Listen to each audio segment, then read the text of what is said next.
जितनी देर में लोग नाश्ता पानी निपटाते हैं उतनी देर में आपने दुश्मनों को निपटा दिया। ऑपरेशन सिंदूर, और मैं बताना चाहता हूं ऑपरेशन सिंदूर नाम किसने दिया? ऑपरेशन सिंदूर का नाम हमारे देश के यशस्वी प्रधानमंत्री आदरणीय नरेंद्र मोदी ने दिया, जो इसी जापान की धरती, इसी गुजरात की धरती पर गुजराती मां के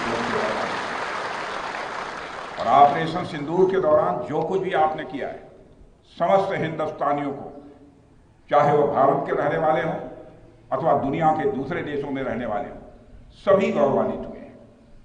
भारतीय वायुसेना के लिए सिर्फ 23 मिनट यह काफी थे पाकिस्तान की सरजमी पर पल रहे आतंक के अजगर को कुचलने के लिए, और वह आपने करके दिखाया है।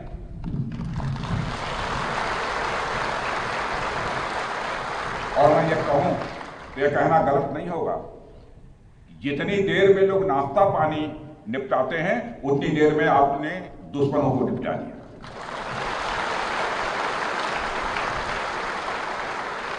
आपने दुश्मनों की जमीन पर जाकर आपने मिसाइलें गिराई है। उसकी गूंज केवल भारत की सीमाओं तक ही सीमित नहीं रही है, बल्कि सारी दुनिया ने सुना है मेरे दोस्तों, सारी दुनिया ने सुना।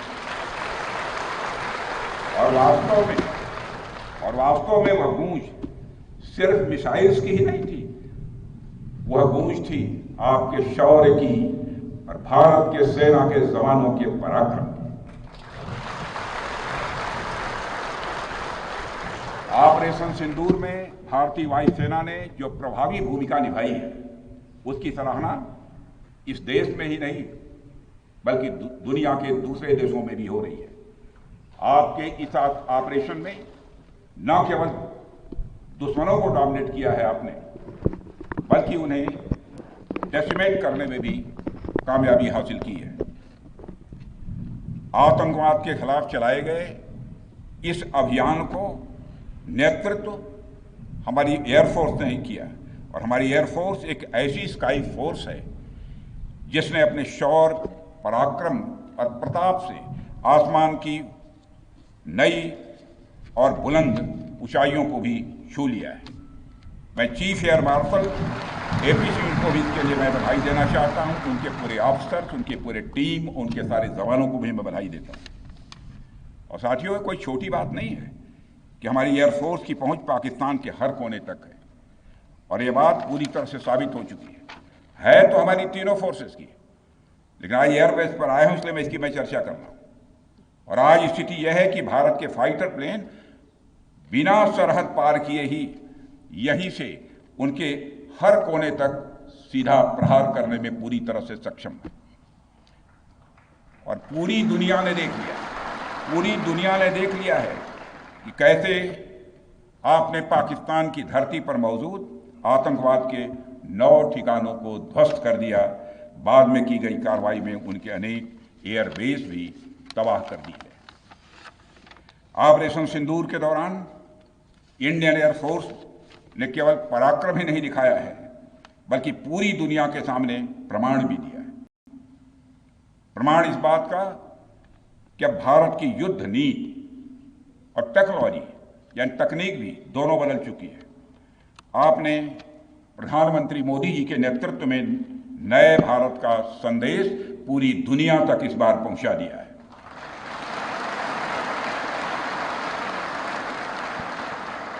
और साथियों, यह संदेश है कि अब भारत केवल विदेशों से इंपोर्ट किए गए हथियारों और प्लेटफॉर्म्स पर ही निर्भर नहीं है, बल्कि भारत में बने अस्त्र और शस्त्र भी हमारी सैन्य शक्ति का अब हिस्सा बन चुके हैं।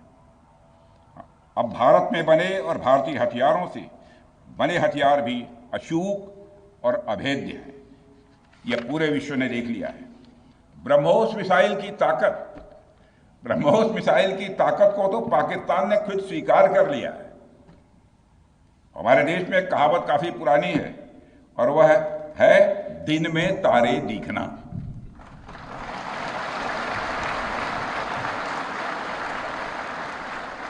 मगर भारत में बनी ब्रह्मोस मिसाइल ने पाकिस्तान को रात के अंधेरे में दिन का उजाला दिखा दिया है। रात के अंधेरे में दिन का उजाला दिखा दिया है। भारत के जिस एयर डिफेंस सिस्टम की तारीफ हर तरफ हो रही है, उसमें डीआरडीओ द्वारा बनाए गए आकाश और अन्य राडार सिस्टम की जबरदस्त भूमिका रही है। साथियों, कई स्थानों पर हमारे नागरिक दुश्मन के ड्रोन आते देख भाग नहीं रहे थे, बल्कि हमारे एयर डिफेंस सिस्टम के हाथों उनको मार गिराने की वीडियो बना रहे थे।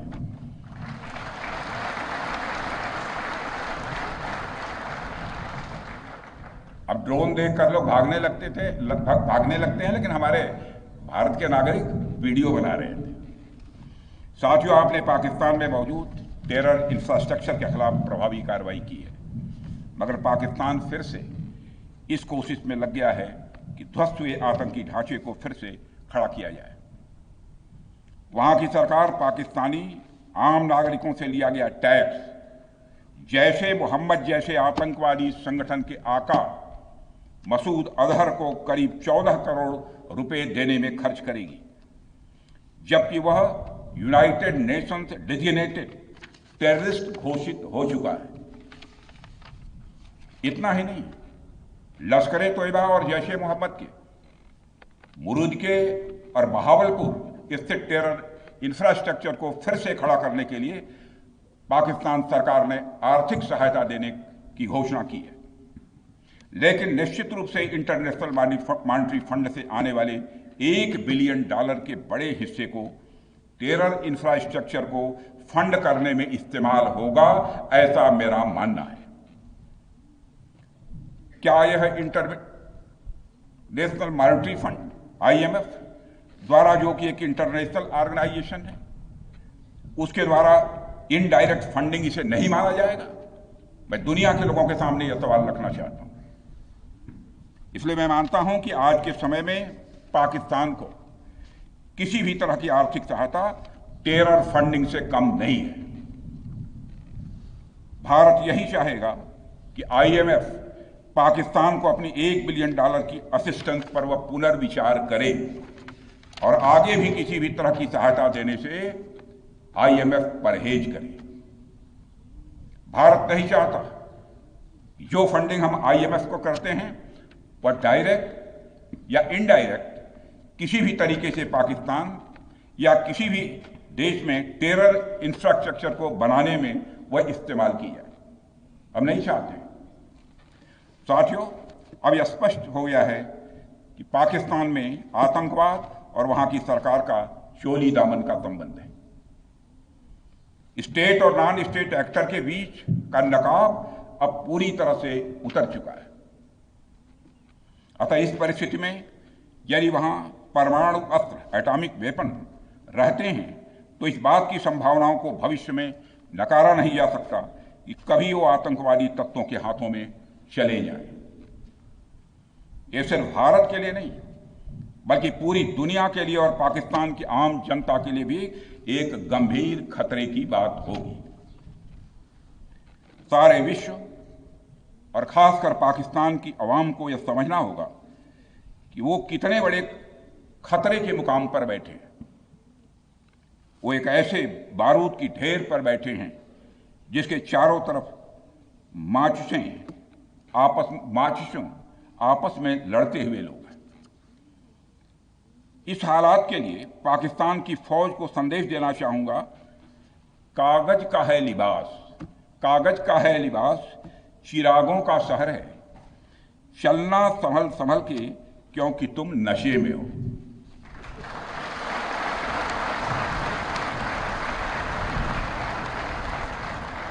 साथियों, अभी आपने जो पराक्रम दिखाया है उसकी चर्चा पूरी दुनिया में हो रही है। जैसा मैंने पहले भी कहा, आज भारत को वैश्विक मंच पर जो सम्मान मिल रहा है उसकी बुनियाद में यदि कहा जाए साफ तौर पर तो वह है आपका पराक्रम।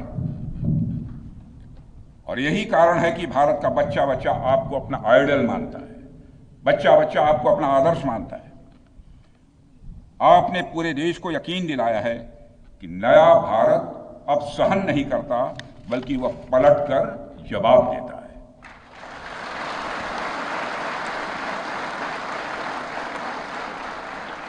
मैं चाहे जितना कुछ भी बोलूं, लेकिन मेरे शब्द आपके कार्य को मापने में असमर्थ होंगे।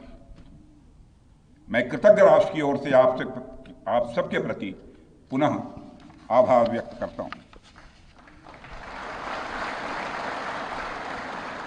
साथियों, अब आतंकवाद के विरुद्ध लड़ाई केवल सुरक्षा का विषय नहीं, बल्कि नेशनल डिफेंस डॉक्ट्रिन का यह हिस्सा बन चुकी है। हम आपके साथ मिलकर इस प्रॉक्सी और हाइब्रिड वॉरफेयर को जड़ से समाप्त करेंगे। रक्षा मंत्री होने के नाते यह संकल्प मैं दोहराना चाहता हूं। अब हमारा भारत पहले का भारत नहीं है। प्रधानमंत्री के नेतृत्व का यह नया भारत का जन्म हो चुका है। मेरे बहनों भाइयों, हम हमारे आराध्य श्री राम के उस मार्ग का अनुसरण करते हुए आगे बढ़ रहे हैं जिसमें वह आसुरी शक्तियों के विनाश का प्रण लेते हैं। निश्चरहीन करौ मही भुज उठाई पण कीन, अर्थात जिस प्रकार भगवान राम ने अपनी भुजाओं को उठाकर धरती को राक्षस विहीन करने का प्रण लिया था, ठीक उसी प्रकार श्री राम के आदर्शों का पालन करते हुए हमने भी आतंकवाद को जड़ से समाप्त करने का संकल्प लिया है।